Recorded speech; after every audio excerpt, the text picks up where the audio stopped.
हम्म अभी नेक्स्ट है printing and charges. तो हमें पता है प्रिंटिंग एंड चार्जेस कहाँ पे लिखना है। तो प्रिंटिंग एंड चार्जेस आने वाला है आपका प्रॉफिट एंड लॉस के डेबिट साइड में। उसके बाद है investment, in shares JDCC bank and in shares cooperative society. तो इन्वेस्टमेंट बैलेंस शीट के एसेट में जाना चाहिए। नेक्स्ट है स्टेशनरी परचेस। स्टेशनरी परचेस कहाँ पे आएगा, प्रॉफिट एंड लॉस के डेबिट साइड में। ठीक है, चलो तो printing and charges, investment and stationery purchase का पोस्टिंग कर लेते हैं। प्रिंटिंग एंड चार्जेस लिखेंगे प्रॉफिट एंड लॉस के डेबिट साइड में। प्रॉफिट एंड लॉस के ग्रुप में आपको जाना है, वहां पे देखना है प्रिंटिंग एंड चार्जेस कहाँ पे है। तो प्रॉफिट एंड लॉस के ग्रुप में प्रिंटिंग एंड चार्जेस आपको 11 पे दिखेगा, वहां पे आपको लिखना है। प्रिंटिंग एंड चार्जेस के सामने हम लिखेंगे 2500।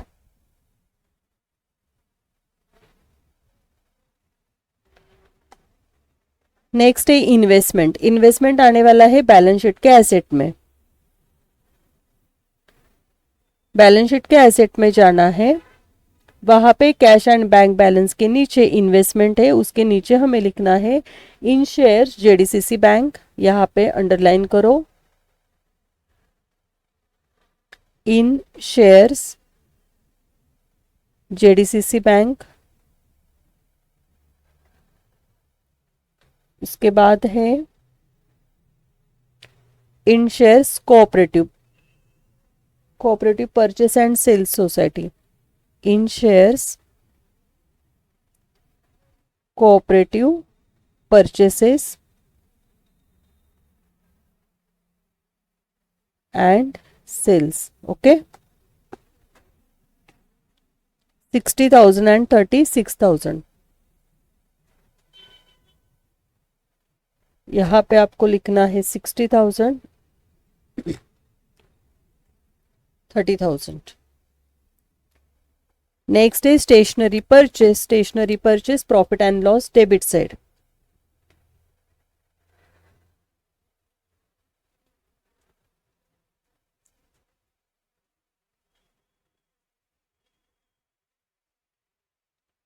प्रॉफिट एंड लॉस के डेबिट साइड में प्रिंटिंग एंड स्टेशनरी के ग्रुप में नीचे लिखेंगे stationery purchase.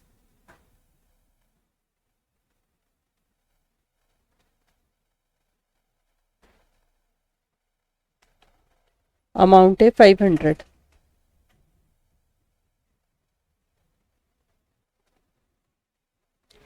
Okay,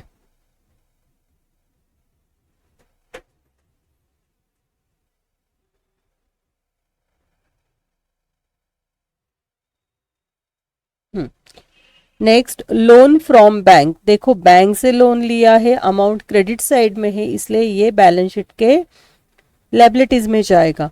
loan two members, members को लोन दिया है, अमाउंट डेबिट साइड में है, इसलिए ये बैलेंस शीट के कहाँ पे जाना चाहिए, एसेट में जाना चाहिए। ठीक है, तो अभी लोन फ्रॉम बैंक ये हमारी लायबिलिटी हो गई, और क्रेडिट साइड में अमाउंट है ना, तो वो लायबिलिटीज होती है। अगर डेबिट साइड में अमाउंट है तो वो हमारी क्या होती है, एसेट होती है। चलो बैलेंस शीट के लायबिलिटीज के ग्रुप में जाएंगे।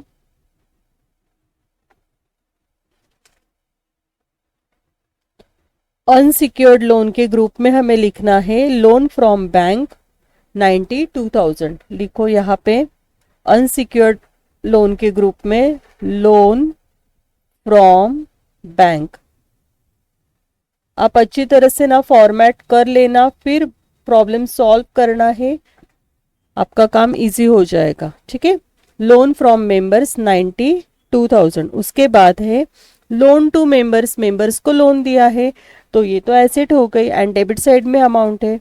तो लोन्स एंड बैलेंस शीट के एसेट में लोन्स एंड एडवांसेस के ग्रुप में आने वाला है लोन टू मेंबर्स 1,35,000। लिखो यहाँ पे लोन टू मेंबर्स 1,35,000।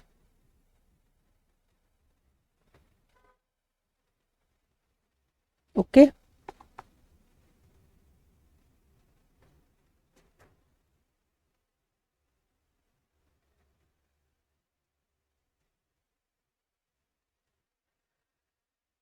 ठीक है। Interest earn on loan interest, देखो डेबिट से इंटरेस्ट ये प्रॉफिट एंड लॉस का आइटम है, अगर डेबिट में है तो वो एक्सपेंडिचर हो जाएगा, डेबिट साइड में आएगा। अगर ट्रायल बैलेंस के क्रेडिट साइड में इंटरेस्ट है तो वो प्रॉफिट एंड लॉस के क्रेडिट साइड में आना चाहिए। तो अभी यहाँ पे इंटरेस्ट अर्न ऑन लोन ये क्रेडिट साइड में है, इसलिए ये प्रॉफिट एंड लॉस के क्रेडिट में जाएगा।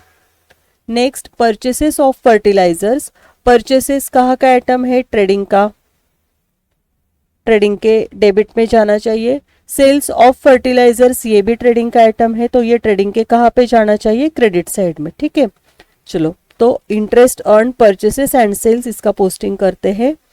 Interest earn profit and loss के क्रेडिट साइड में जाना है। ये देखो इंटरेस्ट रिसीव्ड है ना, वहां पे लिख देना 45,000 ऑन लोन से ना, तो ऑन लोन्स एंड एडवांसेस के आगे आपको लिखना है 45,000। उसके बाद उन्होंने दिया है परचेसेस, परचेसेस की अमाउंट है 3,70,000, प्रॉफिट एंड लॉस के डेबिट में, ट्रेडिंग के डेबिट में जाना है हमें, वहां पे परचेसेस के सामने लिखना है 3,70,000। आउटर में लिख सकते हो क्योंकि यहाँ पे रिटर्न्स नहीं है, 3,70,000। नेक्स्ट है सेल्स, सेल्स आने वाला है क्रेडिट साइड में 4,50,000। ओके,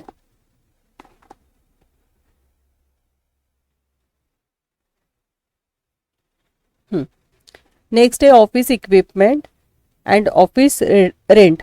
ठीक है, पहले तो ऑफिस इक्विपमेंट का कर लेते हैं। ऑफिस इक्विपमेंट है 25,000।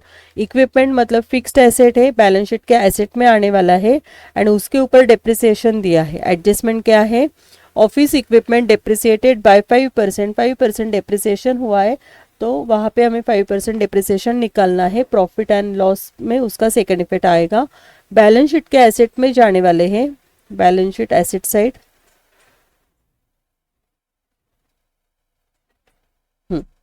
फिक्स्ड एसेट के ग्रुप में आपको लिखना है ऑफिस इक्विपमेंट, इनर कॉलम में 25,000 लिखो यहाँ पे। Office equipment 25,000। ठीक है, इसके ऊपर डेप्रिसिएशन है, लिखो यहाँ पे लेस डेप्रिसिएशन एट 5%। निकालो 25,000 के ऊपर 5% डेप्रिसिएशन, वो आने वाला है 1,250। माइनस करके आएगा 23,750। ओके, डेप्रिसिएशन का सेकेंड इफेक्ट कहाँ पे होता है, तो डेप्रिसिएशन का second effect profit and loss के डेबिट साइड में आएगा। प्रॉफिट एंड लॉस के डेबिट में जाना है, वहां पे फॉर्मेट देखना है। फॉर्मेट में देखो डेप्रिसिएशन ऑन फिक्स्ड एसेट के नीचे आपको लिखना है ऑफिस इक्विपमेंट,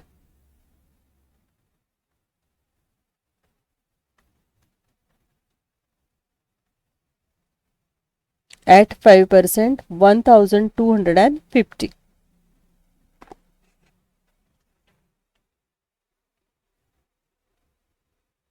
ठीक है, ऑफिस इक्विपमेंट के बाद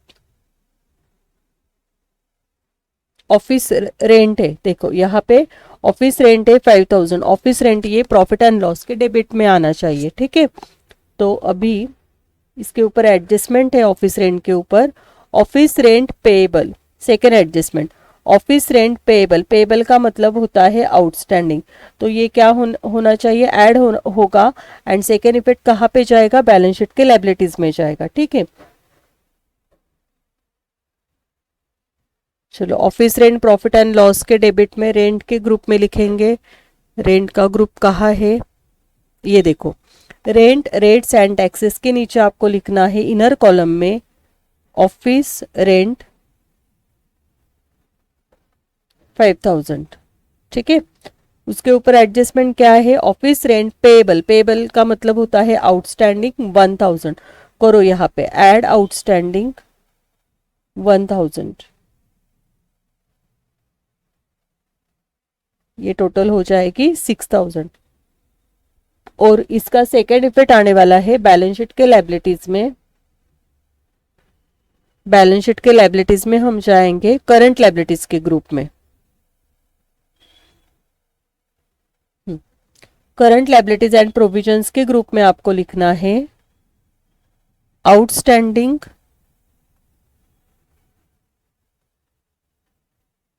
ऑफिस रेंट, अमाउंट है 1000। ओके,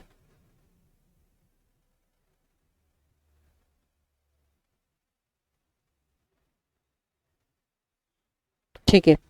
सैलरीज कहाँ पे जाएगा? सैलरीज है प्रॉफिट एंड लॉस का आइटम, प्रॉफिट एंड लॉस के डेबिट में।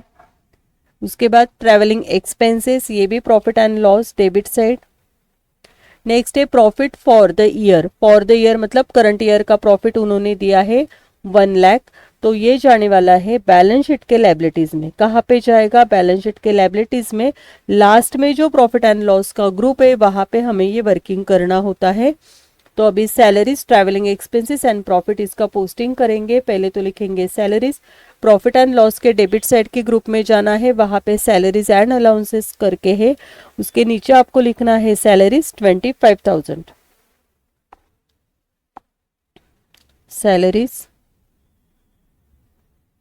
25,000। सैलरीज के बाद है travelling expenses, profit and loss के डेबिट में ही आएगा ट्रैवलिंग एक्सपेंसेस। ये देखो attendance fees and travelling expenses of directors and committee members. And 7th में है ट्रैवलिंग एक्सपेंसेस ऑफ स्टाफ, लिखो इसके नीचे ट्रैवलिंग एक्सपेंसेस,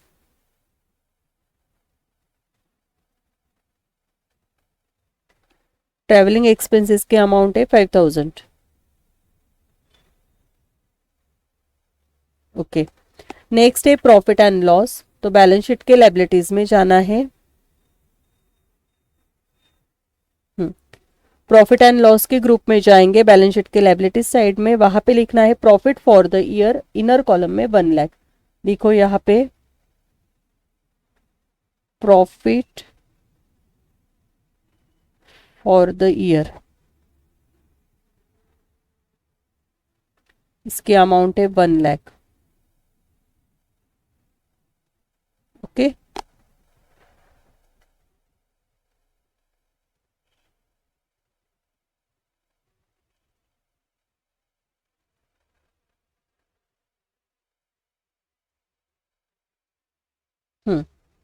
नेक्स्ट है कैरेज इनवर्ड। देखो अगर कैरेज है, कैरेज इनवर्ड है तो ये ट्रेडिंग में आता है, कैरेज आउटवर्ड है तो ये प्रॉफिट एंड लॉस में आता है। तो यहाँ पे कैरेज इनवर्ड है इसलिए ये ट्रेडिंग के डेबिट साइड में जाएगा। नेक्स्ट है फ्राइट, ये भी ट्रेडिंग के डेबिट में। अभी इंटरेस्ट पेड है, डेबिट साइड में अमाउंट है इसलिए ये प्रॉफिट एंड लॉस के डेबिट में जाना चाहिए, इंटरेस्ट पेड। ठीक है, चलो पहले लिख लेते हैं carriage inward, trading account debit side, लिखो यहाँ पे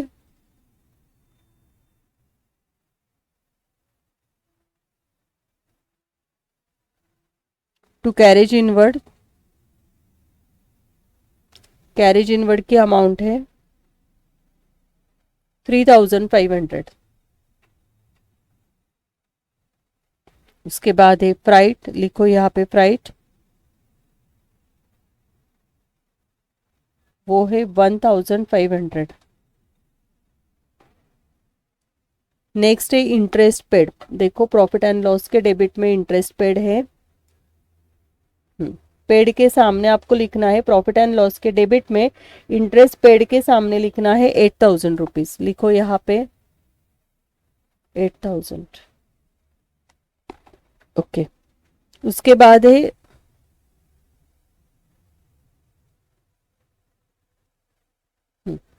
अभी क्या है रिजर्व फंड, रिजर्व फंड कहाँ पे जाने वाला है? बैलेंस शीट के लायबिलिटीज में। ठीक है, उसके बाद cash in hand and cash at bank, ये बैलेंस शीट के एसेट में जाना चाहिए। एंड सन्ड्री डेटर्स, ये बैलेंस शीट के एसेट में जाएंगे। ठीक है, फिर उसके ऊपर हम एडजस्टमेंट करेंगे।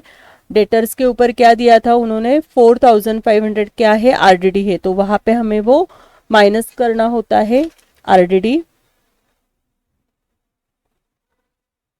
4500, या आरडीडी अगर माइनस नहीं करेंगे तो उसका सेकेंड इफेक्ट बैलेंस शीट के लायबिलिटीज में होता है। देखो यहाँ पे मैं लिख के रखती हूँ आरडीडी। आरडीडी का इफेक्ट कहाँ पे देना है आपको, प्रॉफिट एंड लॉस के डेबिट साइड में लिखना है, एंड बैलेंस शीट के लायबिलिटीज में रिजर्व फंड के ग्रुप में आपको लिखना है आरडीडी। डेटर से हमें आरडीडी माइनस नहीं करना है। Okay, RDD actually 11th 12th में हम क्या करते थे, डेटर से माइनस करते थे, प्रॉफिट एंड लॉस के डेबिट में जाता था। लेकिन अभी बैलेंस शीट के एसेट साइड में सिर्फ हम सन्ड्री डेटर्स लिखेंगे, एंड जो आरडीडी है वो बैलेंस शीट के एसेट साइड में हम सन्ड्री डेटर्स लिखेंगे, एंड जो आरडीडी है वो बैलेंस शीट के लायबिलिटीज में रिजर्व फंड के ग्रुप में लिखेंगे। ओके, तो अभी रिजर्व फंड लिख लेते हैं, उसके बाद cash in hand cash at bank asset में लिखेंगे, एंड सन्ड्री डेटर्स कहाँ पे जाने वाला है, एसेट में, और वहां पे एडजस्टमेंट कर देंगे। ठीक है, तो पहले तो जाएंगे बैलेंस शीट के लायबिलिटीज में। ओके, बैलेंस शीट के लायबिलिटीज में आपको लिखना है reserve fund, and inner column में ये लिखना है क्योंकि 25% प्रॉफिट हम रिजर्व फंड को कंपलसरी क्या करते हैं, ट्रांसफर करते हैं। देखो यहाँ पे रिजर्व फंड, इनर कॉलम में अमाउंट लिखनी है 86,000, और यहाँ पे लिख के रखो 25% प्रॉफिट। ठीक है, ये अमाउंट बाद में आएगी। उसके बाद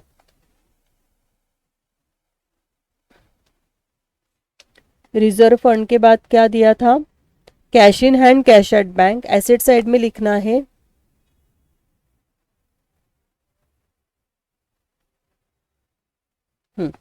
बैलेंस शीट के एसेट में लिखेंगे कैश इन हैंड 51,000, कैश और बैंक बैलेंस के ग्रुप में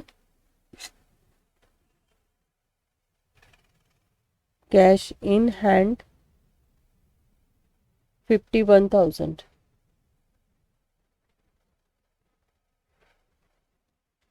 नेक्स्ट है कैश एट बैंक 1 लाख,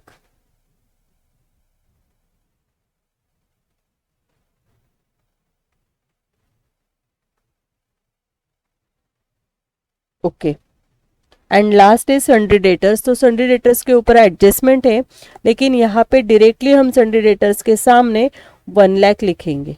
ठीक है, तो अभी सन्ड्री डेटर्स के ऊपर उन्होंने क्या दिया है कि आरडीडी है 4,500, तो डेटर से माइनस नहीं करेंगे, तो आरडीडी यहाँ पे लिखने वाले हैं provision for bad and doubtful debts. Balance sheet के लायबिलिटीज में रिजर्व फंड के ग्रुप में आपको लिखना है provision for doubtful debts.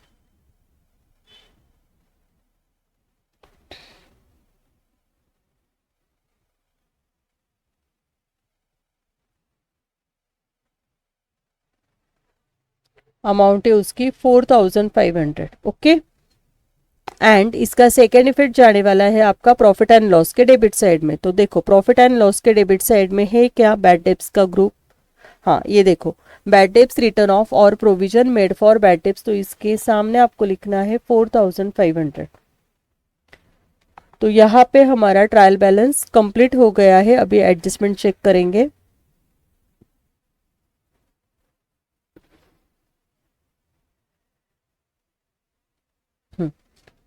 First adjustment बाकी है, closing stock of fertilisers ₹70,000, 70,000 rupees closing stock दिया है, तो इसका इफेक्ट जाना चाहिए ट्रेडिंग के क्रेडिट साइड में एंड बैलेंस शीट के एसेट में।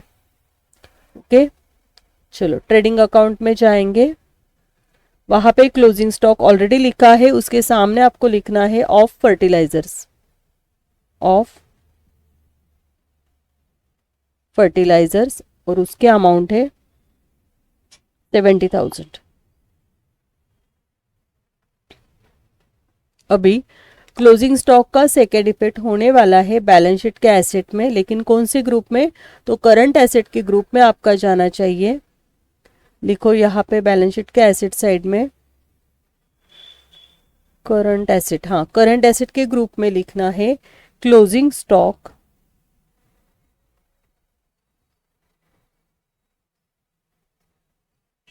Of fertilisers.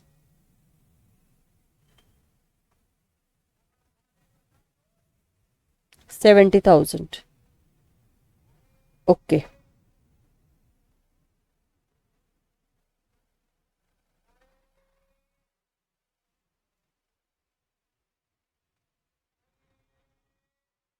ठीक है। नेक्स्ट है audit fees are to be paid ₹2,000। ये देखो, ये एडजस्टमेंट हमें करनी, फर्स्ट एडजस्टमेंट हो गई, सेकेंड थर्ड और फोर्थ हुई थी। Audit fees are to be paid ₹2,000। To to be पेड इसका मतलब होता है आउटस्टैंडिंग। अभी आपको पता है आउटस्टैंडिंग हम ऐड करने वाले हैं।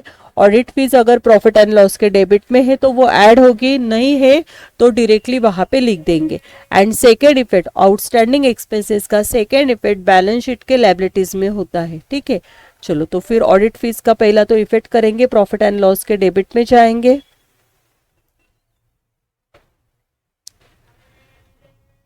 प्रॉफिट एंड लॉस के डेबिट में ऑडिट फीस है 11 पे, वहां पे हमें लिखना है आउटस्टैंडिंग ऑडिट फीस 2000। एंड इसका सेकेंड इफेक्ट करेंगे बैलेंस शीट के लायबिलिटीज में, करंट लायबिलिटीज के ग्रुप में। कहाँ पे करना है? करंट लायबिलिटीज एंड प्रोविजंस के ग्रुप में। लिखो यहाँ पे, करंट लायबिलिटीज एंड प्रोविजंस के ग्रुप में सब आउटस्टैंडिंग के इफेक्ट आते हैं। लिखो यहाँ पे outstanding audit fees 2000। Okay, and last adjustment है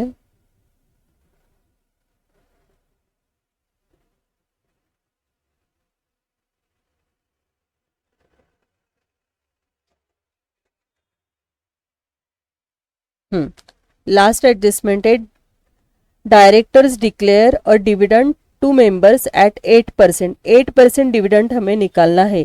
तो डिविडेंड ये किसके ऊपर निकालेंगे? कैपिटल के ऊपर निकालेंगे। एंड इसका इफेक्ट बैलेंस शीट के लायबिलिटीज में प्रॉफिट एंड लॉस से लेस करने वाले हैं। एंड बैलेंस शीट के लायबिलिटीज में अनपेड डिविडेंड के ग्रुप में आपको लिखना है 8% डिविडेंड। ओके, तो इसका इफेक्ट लायबिलिटीज में ही होता है। बैलेंस शीट के लायबिलिटीज में हमें जाना है लास्ट में, प्रॉफिट एंड लॉस के ग्रुप में। बैलेंस शीट के लायबिलिटीज में लास्ट में हमें जाना है प्रॉफिट एंड लॉस के ग्रुप में। ये देखो, ये प्रॉफिट फॉर द ईयर लिखा है, यहाँ पे लिखो लेस 8% डिविडेंड। तो डिविडेंड किसके ऊपर निकालते हैं? कैपिटल के ऊपर। तो बैलेंस शीट के लायबिलिटीज में कैपिटल है 75,000। लिखो यहाँ पे 75,000 वर्किंग है ये। 75,000 के ऊपर 8% कैलकुलेट करो। 75,000 इंटू 8%, तो ये अमाउंट आएगी आपकी 6,000 यहाँ पे। अभी इसका सेकेंड इफेक्ट कहाँ पे जाने वाला है? तो बैलेंस शीट के लायबिलिटीज में जाएगा, अनपेड डिविडेंड के ग्रुप में। ये देखो यहाँ पे हम लिखने वाले हैं 8% डिविडेंड, ठीक है। अगर ट्रायल बैलेंस में डेबिट में कोई अमाउंट होती है तो वो पेड होती, तो वो यहाँ से माइनस करते हैं, लेकिन अभी नहीं है, इसलिए डायरेक्टली 8% डिविडेंड आने वाला है 6,000 रुपीज। ओके, यहाँ पे तो प्रॉब्लम कंप्लीट हुआ है, ट्रायल बैलेंस कंप्लीट हुआ है, एडजस्टमेंट भी कंप्लीट हुई है, लेकिन last compulsory 25% profit transfer to reserve fund account, ठीक है। तो अभी बैलेंस शीट के लायबिलिटीज में जो लास्ट में हमने प्रॉफिट एंड लॉस अकाउंट लिखा है, वहां पे हम लिखने वाले हैं less 25% transfer to reserve fund. तो किसके ऊपर 25% निकालेंगे? तो 25% निकालने वाले हैं 1 लाख के ऊपर। 1 लाख इंटू 25%, ये देखो कहाँ से आए ये 1 लाख? ये है प्रॉफिट फॉर द ईयर। ये जो है ये profit for the year 1 lakh, इसके ऊपर कंपलसरी हमें 25% निकाल के रिजर्व फंड को ट्रांसफर करना है। अभी 1 लाख के ऊपर 25% अमाउंट कितनी आने वाली है? 25,000 आएगी, ठीक है। और इसका सेकेंड इफेक्ट कहाँ पे जाने वाला है? बैलेंस शीट के लायबिलिटीज में रिजर्व फंड का जो ग्रुप है वहां पे ऑलरेडी हमने लिख के रखा है, वहां पे लिखना है।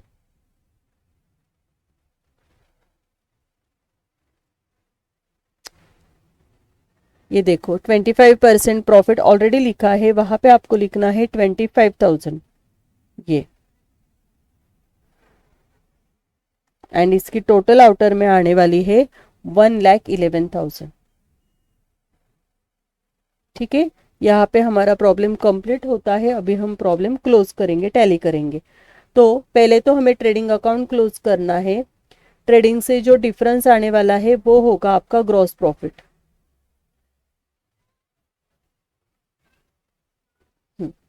चलो करो। ट्रेडिंग अकाउंट के क्रेडिट साइड में है 4,50,000 एंड 70,000, दोनों की टोटल होने वाली है 5,20,000। लिखो यहाँ पे।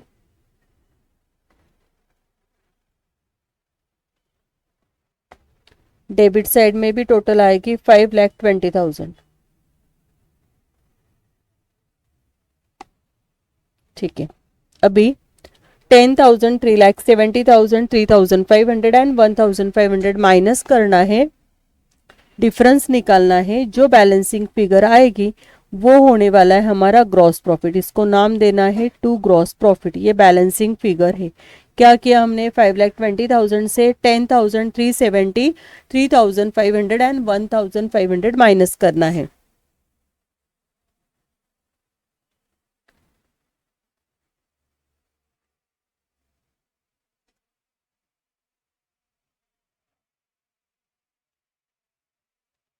माइनस करके अमाउंट आई है 1,35,000। ये हो गया ग्रॉस प्रॉफिट। लिखो यहाँ पे 1,35,000। ये क्या हुआ है हमारा ग्रॉस प्रॉफिट। अभी ग्रॉस प्रॉफिट कहाँ पे जाएगा, तो ग्रॉस प्रॉफिट जाने वाला है प्रॉफिट एंड लॉस के फॉर्मेट में। लास्ट में लिखेंगे ग्रॉस प्रॉफिट क्रेडिट साइड में, है कि नहीं। प्रॉफिट एंड लॉस के क्रेडिट साइड में जाने वाला है ग्रॉस प्रॉफिट। लिखो यहाँ पे ग्रॉस प्रॉफिट 1,35,000।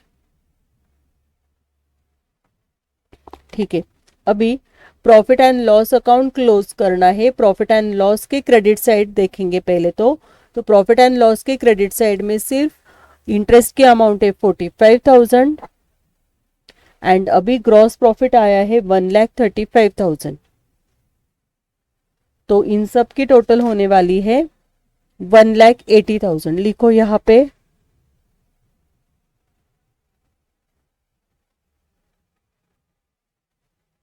1,80,000। सेम टोटल आपको डेबिट साइड में लिखनी है।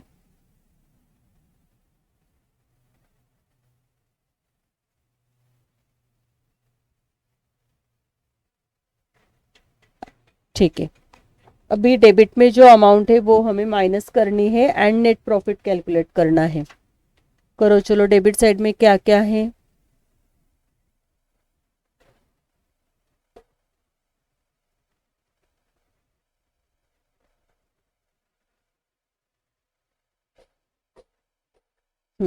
डेबिट साइड में है 1,80,000 से 8,000 माइनस करो।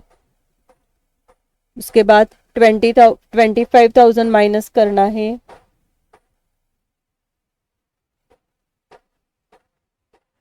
नेक्स्ट है 5,000, 6,000, 2,500, 500, audit fees 2,000, bad debts 4,500 and depreciation minus करना है 1,250। तो बैलेंसिंग फिगर आने वाली है 1,25,250। लिखो यहाँ पे नेट प्रॉफिट के सामने आपको लिखना है 1,25,250।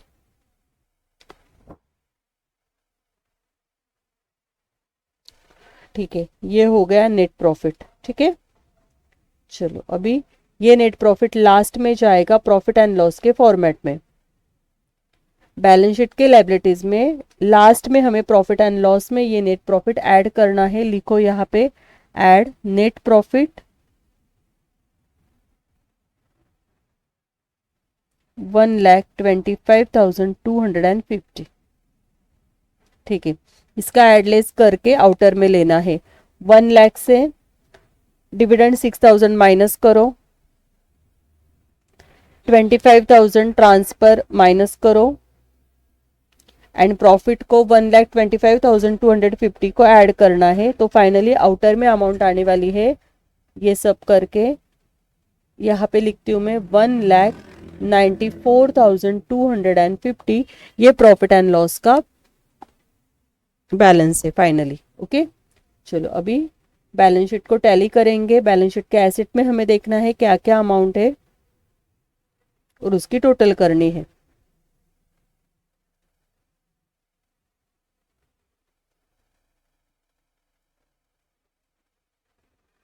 ठीक है, बैलेंस शीट के एसेट्स में है 51,000, करो ऐड। नेक्स्ट 1 लाख, उसके बाद है 60,000,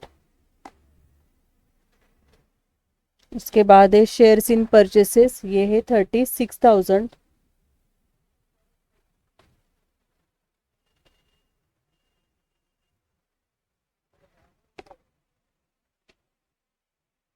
$1,35,000,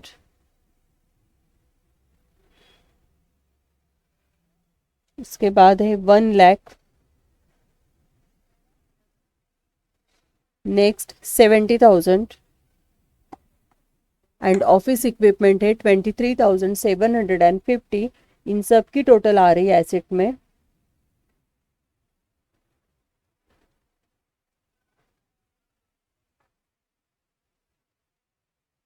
5,75,750। लिखो एसेट में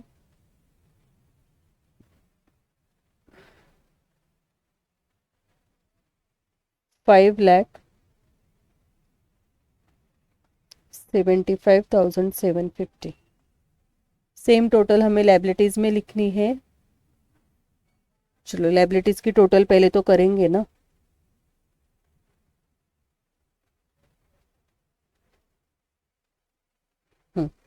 करो चलो। लायबिलिटीज में फर्स्ट है शेयर कैपिटल 75,000, उसके बाद है reserve fund 1,11,000, RDD provision for doubtful debts 4,500,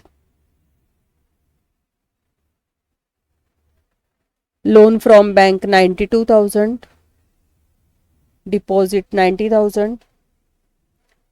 ये दोनों आउटस्टैंडिंग है। Outstanding rent and audit fees 1,000 and 2,000,